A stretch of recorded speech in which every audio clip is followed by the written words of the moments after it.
Inamin ng grupong pirma na sa kanila ang signature form na pinapakalat para makakuha ng suporta sa charter change. Sa Davao City, meron na ring mga residenteng pikit matang pumirma sa form kapalit ng ayuda. Narito ang report. Davaoenos are not for sale. Ito ang katagang laman ng mga karatulang nakapaskil sa mga kalsada sa Davao City.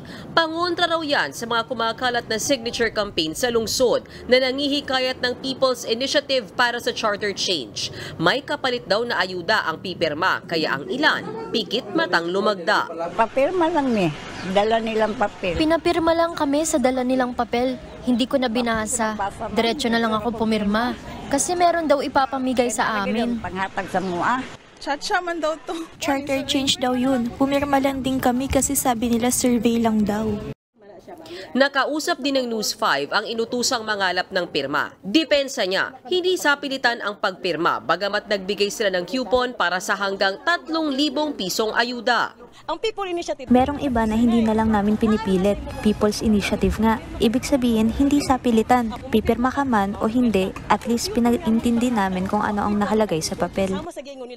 Nauna nang sinabi ni Davao City Representative Paulo Duterte na ang kampo ni PBA Party List Representative Mix Nograles ang may pakana ng pirmahan. Wala pang pahayag dyan si Nograles. Ang grupong People's Initiative for Reform, Modernization and Action o PIRMA na naglabas kamakailan ng isang paid TV advertisement, inaming sa kanila ang pinakakalat na signature forms para sa charter change. Ito rin ba ho yung may pangalan po na nakalagay na Attorney Anthony Abad? I am just confirming sa iyo na itong papel na pinakakalat ngayon ay sa inyo. Yes or no po? Sa amin yan. Okay, sa sige. amin yan. Okay. Sa amin Very good. yan. Sige. Pag-amin pa ng pirma, target talaga nilang pag-isahin na lang ang boto ng Kamara at Senado para sa Chacha. Ang aming panukala ay dapat unicameral nga at ang voting ay maging jointly instead of separately. Okay. Yan ang aming itinutulak. Ang ipinapangalandakan ay ang People's Initiative ay para po sa economic provisions. Bakit po ang laman ng inyong actual na pinapipirmahan na ayaw yung tawagin mo ng petisyon ay tungkol sa political provision? Laging magkasama yan. Para magkaroon tayo ng economic changes, dapat amendahan din natin yung mga political.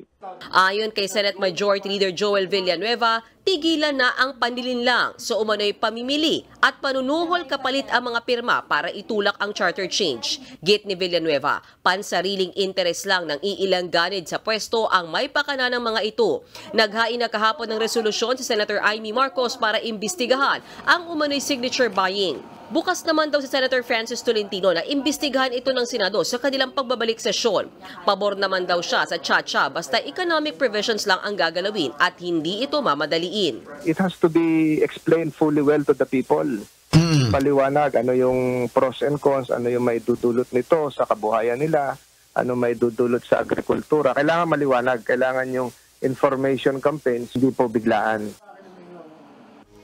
Mga kapatid, may Los Baños po. Huwag magpahuli sa mga balita at impormasyong dapat ninyong malaman. Para sa mas malawak na balitaan at diskusyon, mag-follow at mag-subscribe sa social media pages ng News 5.